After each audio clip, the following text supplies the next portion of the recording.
भैया, इतनी रात को पानी पूरी की दुकान खोलकर बैठे हो? कोई ग्राहक आता है क्या?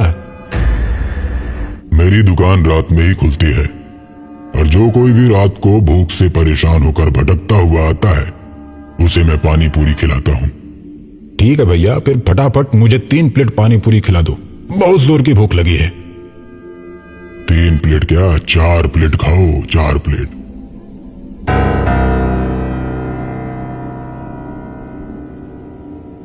मैंने तो 3 प्लेट मांगा है, पर आप मुझे 4 प्लेट क्यों खिला रहे हैं?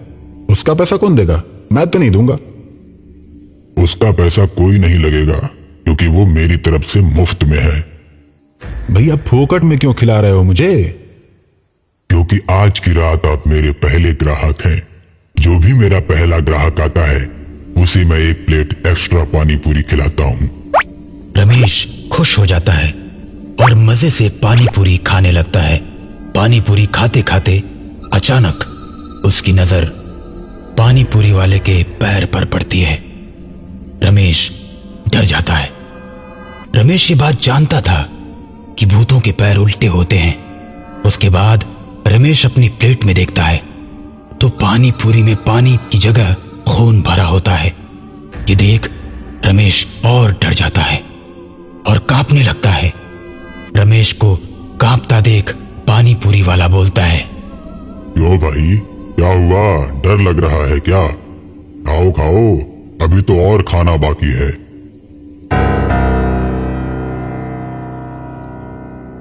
इतना बोलते ही उस आदमी का चेहरा बदलने लगता है।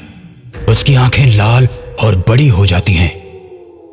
अब रमेश उसका चेहरा देख अपनी मोटरसाइकिल छोड़कर भागने लगता है। कहाँ जा रहे हो? अरे पानी पूरी तो खाते जाओ, अभी तो 1 प्लेट ही खाए हो। अब रमेश और तेज भागता है। तभी सामने से गांव के प्रधान अपनी जीप से आते हैं और रमेश को भागता देख अपनी जीप रोक देते हैं।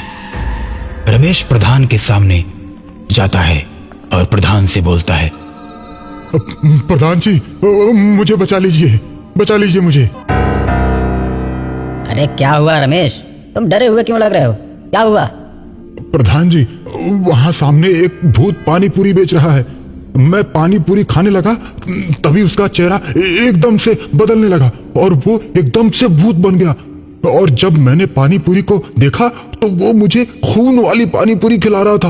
अब मेरी मोटरसाइकिल भी वहीं पर है। रमेश, तुम भी कुछ भी बात करते हो, कोई भूत भूत नहीं होता। नहीं प्रधान जी, मेरा भरोसा कीजिए, मैं अपनी जान बचाकर भागा हूं वहां से। तुम्हारी बात पर मुझे भरोसा नहीं हो रहा है, लेकिन चलो एक बार चलकर देख लेता हूं।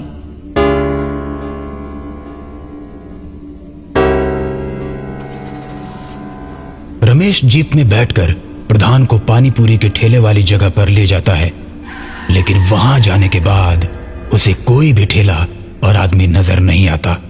बस वहां उसकी मोटरसाइकिल खड़ी रहती है। मैंने क्या बोला था? कोई भूत भूत नहीं होता। तुम झूठ में डरे हुए हो। तुमने कोई नशा वशा किया है क्या? नहीं प्रधान जी, मैं तो कभी कोई नशा नहीं करता। मैं सच कह रहा हूं, यहीं पर वो ठेला लगाकर पानी पूरी बेच रहा था। चलो कोई नहीं, तुम्हारे मन का वहम होगा, भूल जाओ। अपनी मोटरसाइकिल उठाओ और चलो। रमेश अपनी मोटरसाइकिल स्टार्ट करता है और जीप के आगे आगे चलने लगता है।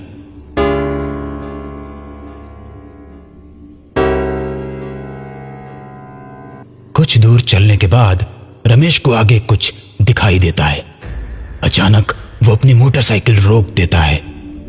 रमेश को रुकता देख प्रधान भी अपनी जीप रोक देता है। अरे अब क्या हुआ? रुक क्यों गए? चलो। रमेश डरते हुए बोलता है, प्रधान जी, सामने से कोई आ रहा है। इतनी देर में वो पानी पूरी वाला रमेश के आगे आकर खड़ा हो जाता है और रमेश की गर्दन पकड़कर कहता है, मैंने तुझे कितनी बार कहा कि पानी पूरी खाकर जा, लेकिन तूने मेरी एक नहीं सुनी। और जो मेरी बात नहीं मानता मैं उसे जिंदा नहीं छोड़ता। अब तुझे मारकर तेरे ही खून से पानी पूरी बनाकर कल दुकान लगाऊंगा।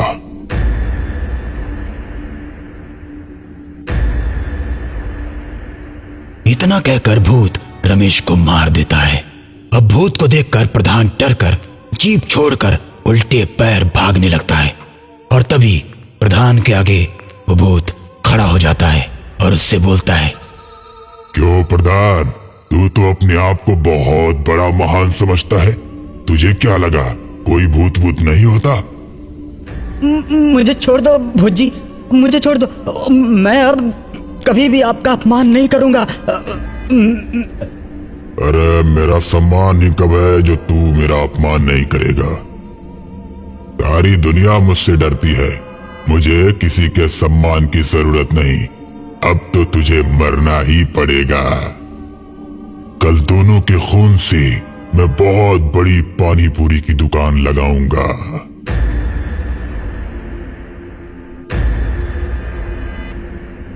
इतना कहकर भूत प्रधान को मार देता है और दोनों के खून से पानी पूरी की दुकान लगाता है।